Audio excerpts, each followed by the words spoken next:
Welcome, everyone, to It Tastes Different Gaming Appetizers. And tonight, we're going to talk about Microsoft, but not what you think. We're going to talk about Microsoft possibly in talks with Intel and Nvidia to help make its next gen Xbox console.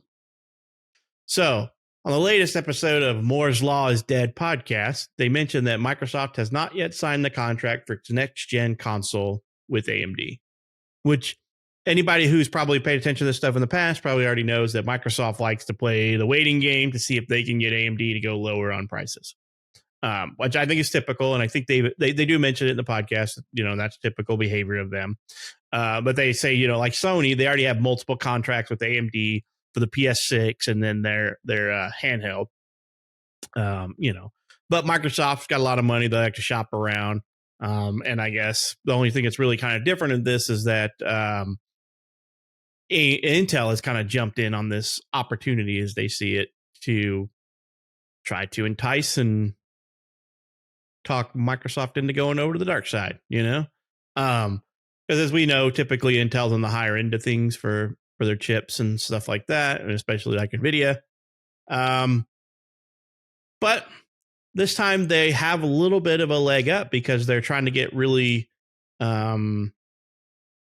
they're really just trying to get more silicon chip manufacturing going on right now, right? So some rumors going around is that they're talking about giving Microsoft the silicone at cost. So, help a brother out type thing.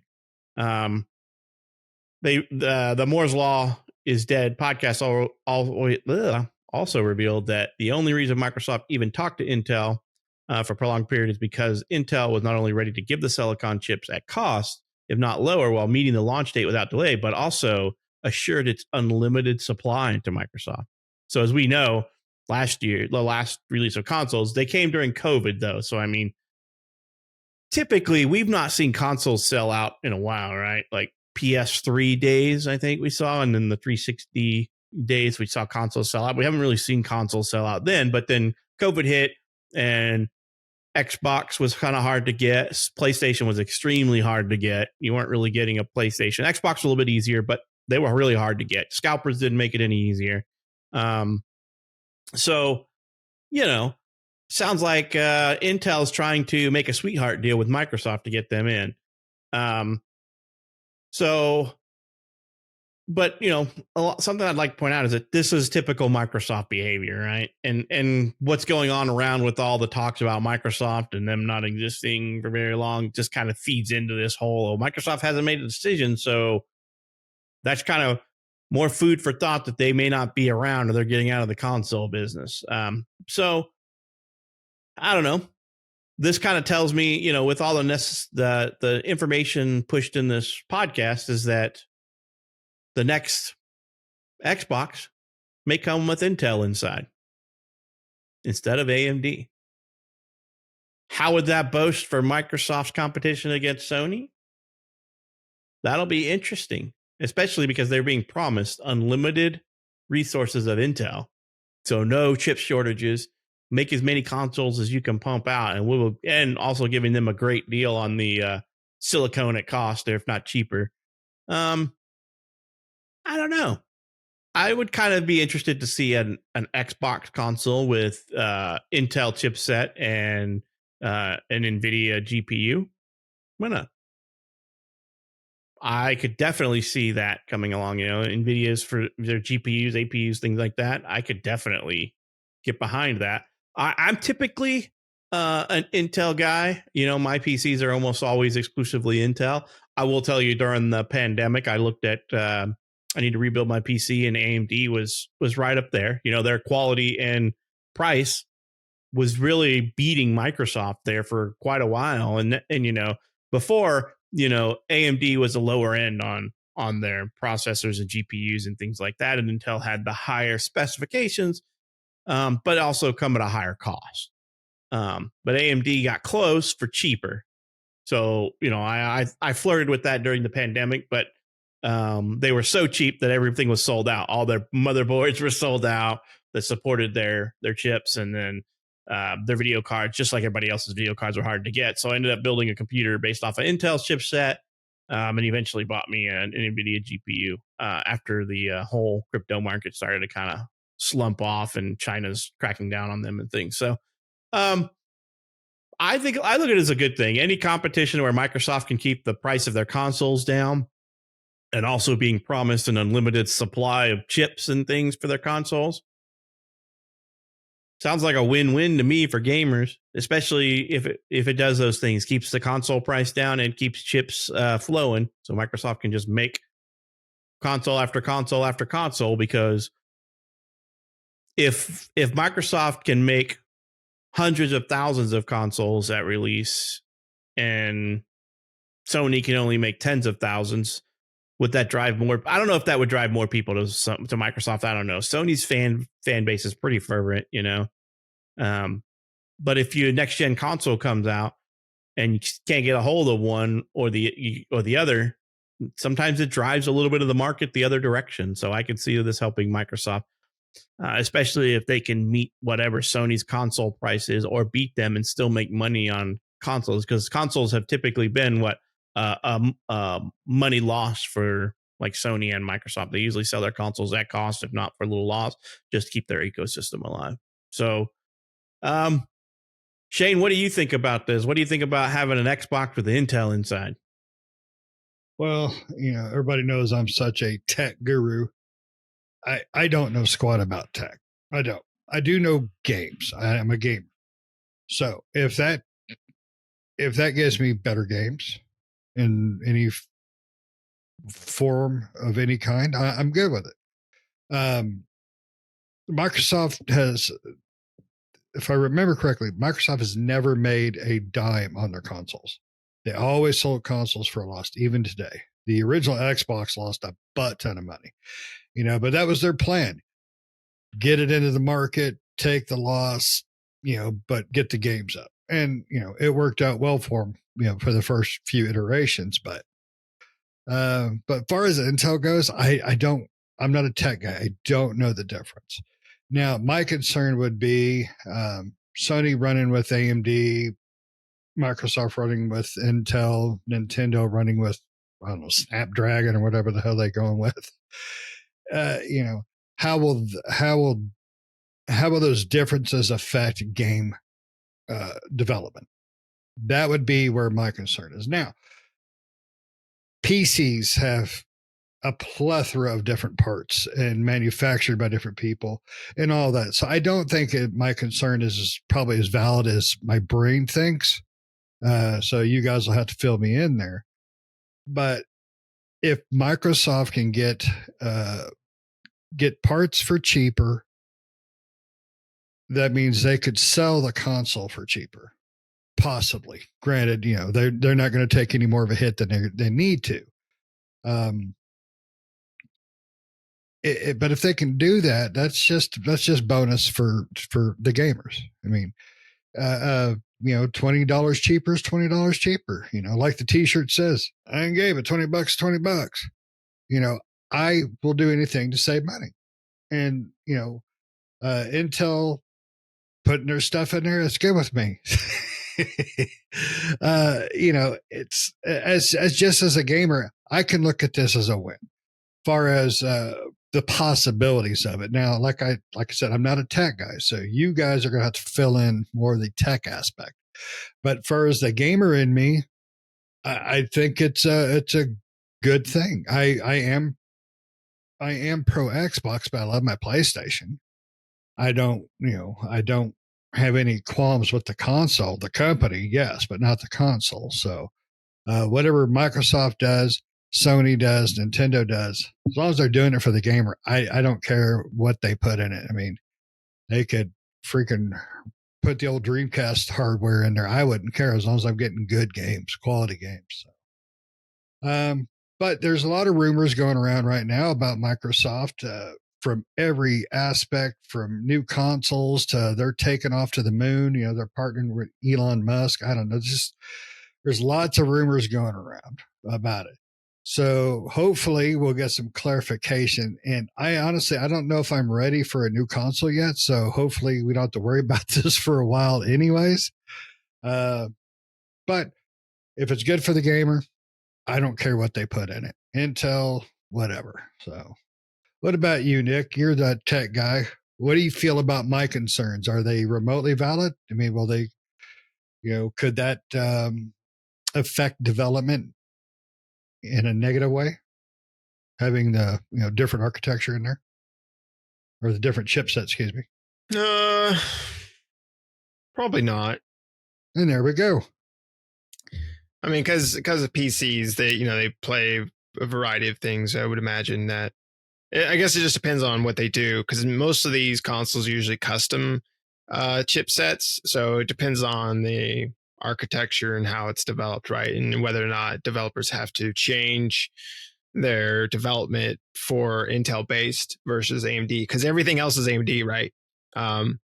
There's like, I think some of the handhelds are Intel chipsets. I think the Ally is might be an Intel chip in there. I know the Steam Deck, I just looked it up, it's an AMD, but I think the Ally might be and the Legion, I think might one of those, or maybe both of those are Intel chipsets. But most consoles are AMD chipsets. They have been for a very long time.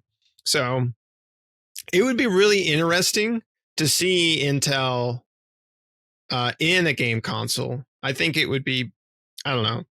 It's I'm a little biased. I always go Intel and Nvidia. That's just what I prefer. I think they make better chipsets on both sides. The graphics and the processor for Intel and the graphics side for Nvidia. I think they make better chipsets than AMD does. And that's just my preference. It's kind of like Apple and Android, right? Intel and Nvidia is the Apple version of, even though I'm an Android phone user, right? As far as my chipsets go, I like the higher end chipsets. I think just Intel and Nvidia do a better job with their chipsets. I've always, even though AMD has grown quite a bit from what they used to be, and they're pretty much on par or close to, and sometimes have even gone past NVIDIA at certain points as far as the performance of their chipsets. But I've always just been Intel and NVIDIA for my graphics card, mainly because I feel like they're just more supported. And AMD's chipsets tend to, at least in the past, and maybe in the past that's burned me, is AMD chipsets have always ran into weird issues or bugs or performance hits or losses or various combination of thing. And Intel and Nvidia, even though they do have their same issues, they seem to outperform them when it comes to performance. So it would be nice to see. I would just love to see that console working. I bet you it'd be way faster than it's AMD.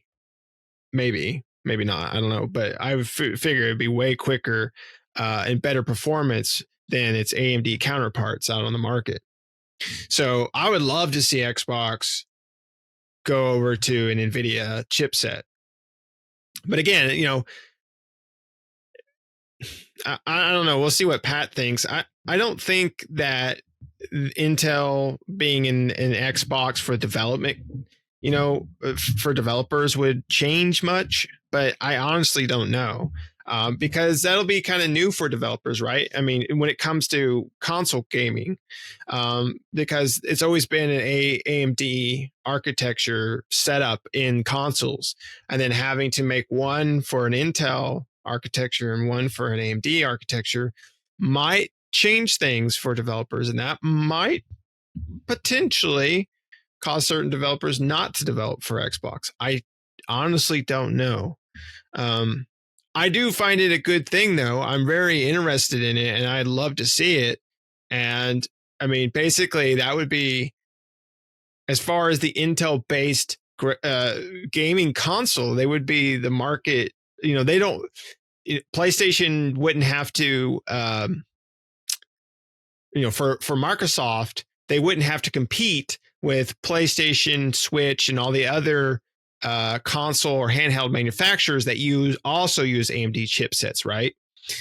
Intel would make chipsets just for their console, and there's not, like I said, there's not a lot of handheld or consoles out there that use Intel-based chipsets, so they would pretty much have the market on that part, right, and be able to push out a larger amount of consoles out to the market because they don't have their competition of, and Nintendo, and because Nintendo uses AMD chipsets as well, and PlayStation, of course, and then Steam Decks and any other handheld devices or console-ish devices that use AMD chipset architecture. So, yeah, I mean, that's awesome.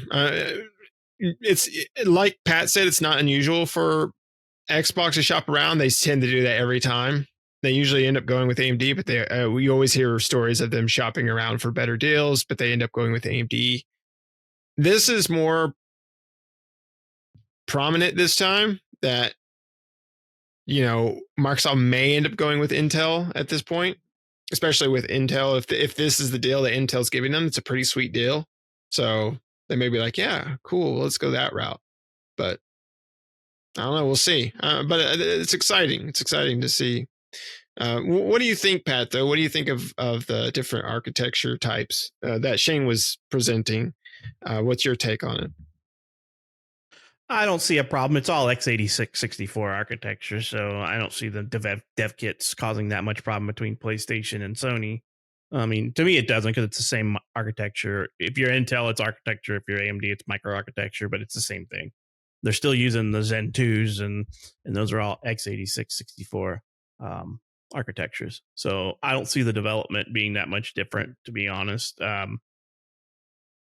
Probably some difference in the way threading and things happen is with the multi-core processors, but I mean, I don't see that being a big problem. It would just be as big as same kind of problem it is to develop for PC, and that I would imagine some of those developers that only develop towards consoles might struggle a little bit, but I don't think it's that big of a difference. Microsoft and Sony tend to make their dev kits friendly as they can, to the different development teams. So I don't know. I don't think it's going to be that big of a deal. And Microsoft, and as you were saying, Shane, Microsoft is always losing on their console. I think, what did Phil Spencer say recently, that they lose $100 to $200 on console depending on which console you buy. So they consider that they're not their revenue stream. Their revenue stream is the ecosystem of games and everything. Yep. So if you could imagine that Microsoft gets a good enough deal to where they don't lose any money on the next gen console, it just puts them in a better, stronger market position to come future. Yep. And I hope that's what the case is, and that the rumors that are all out there are just garbage rumors, because there needs to be competition in the market. Not that I love Microsoft, and Microsoft can do no wrong, because we all know they do wrong and they do stupid stuff, and so does Sony and so does Nintendo. But we need competition in the market as gamers, to get what we test for some, as much as they may say this, but they don't mean this. Whereas they're out, like Microsoft, as much as I like Phil Spencer and what he's done for Microsoft, he says they're for the gamers, but no, they're a company and they're for themselves. But they're in for the gamers in the sense that they make competition for Sony. So Sony has to toe the line, and Microsoft has to toe the line to where they put out stuff that gamers want at reasonable prices. And they're in competition with each other, and competition breeds, excellence in one side or the other or both sides, and it just breeds innovation. If Sony didn't have anybody to compete against them, what reason do they have to be innovative? Nothing. Well, think of it this way: if we all know the console war for this generation was decided a long time ago. But if Microsoft was able to keep and this is what gamers need to realize, if just Microsoft, it'd be better if Nintendo was involved too, but Nintendo doesn't do anything Nintendo doesn't want. But if Microsoft was in a tighter position in this generation, let's say, a 40-60, split for this market, can you imagine how much friendlier and how much better Sony and Microsoft would be gearing towards the player?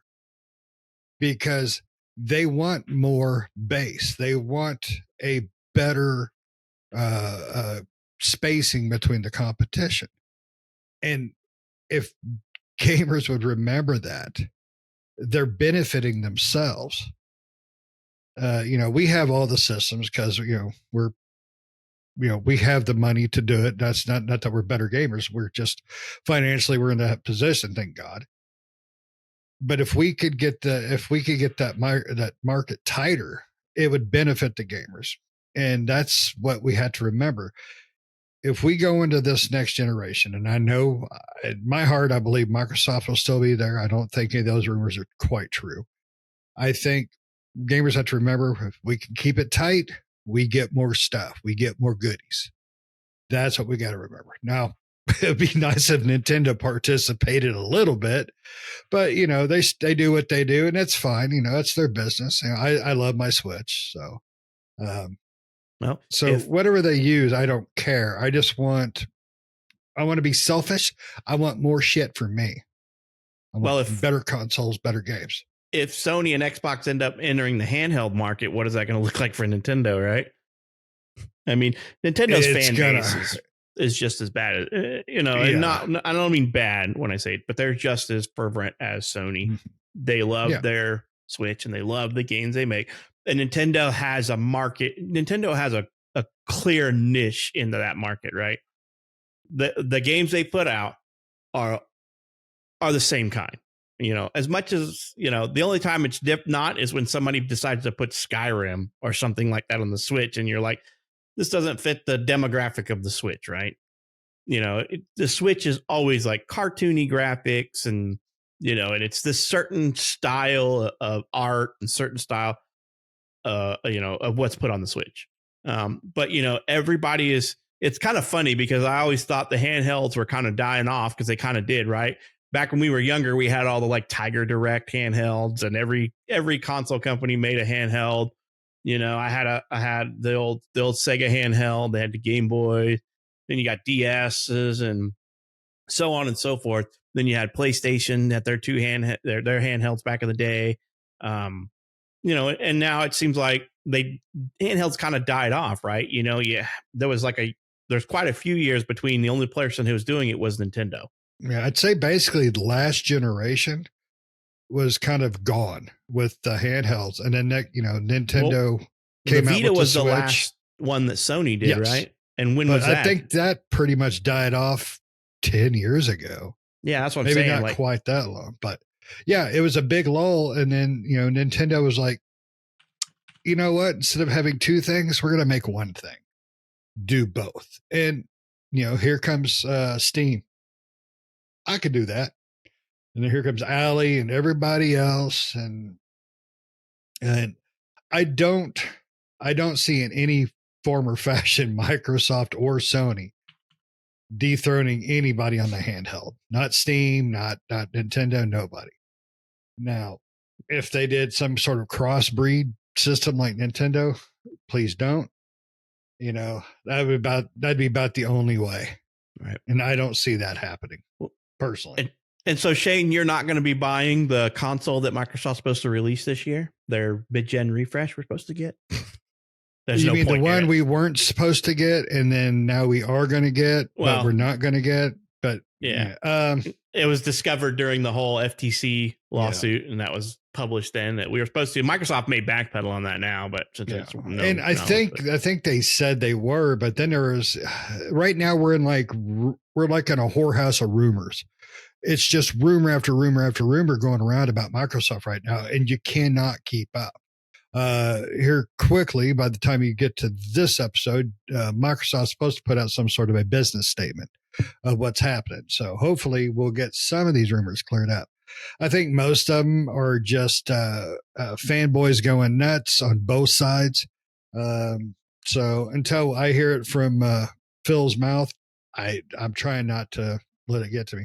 But if they do put out a mid-gen refresh, I say I'm not going to get it, but I'm also a dumbass who will probably get it.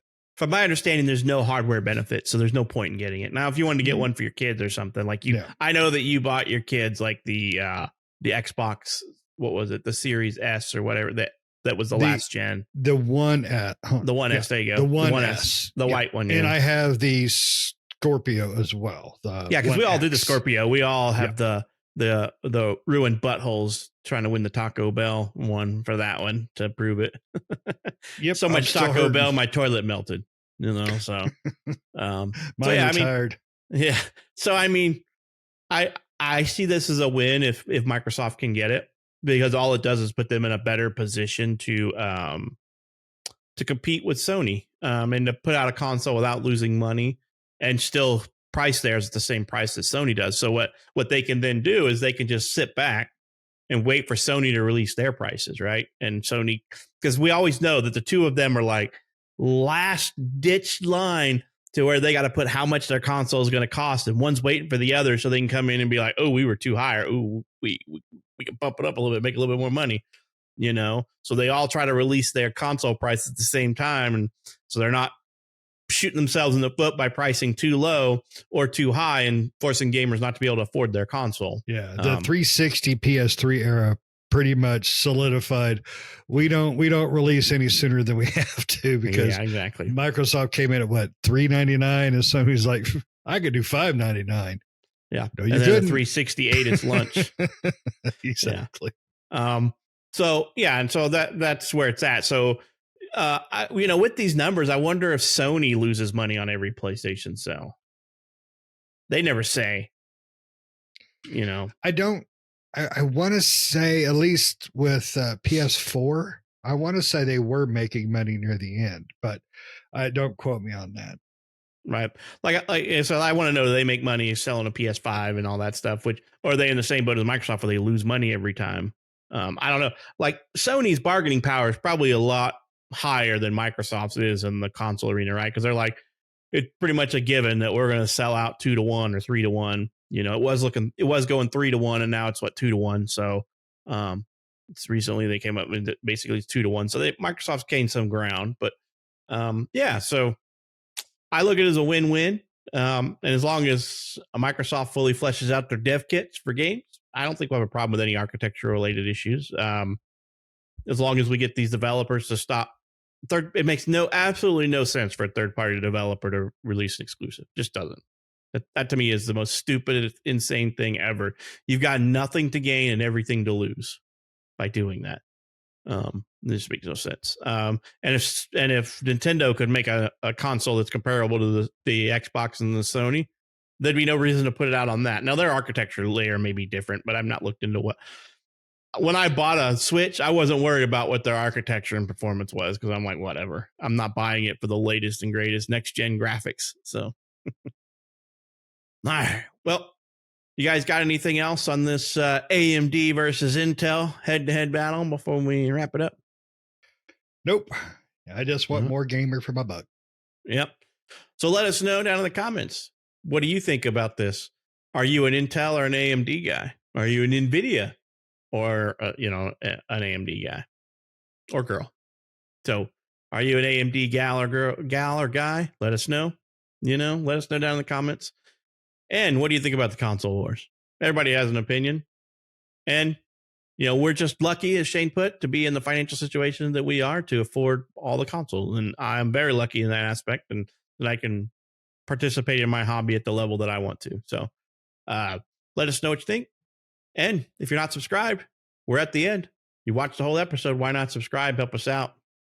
You got to feed Shane. That's what we're here for. Somebody feed Shane. All right.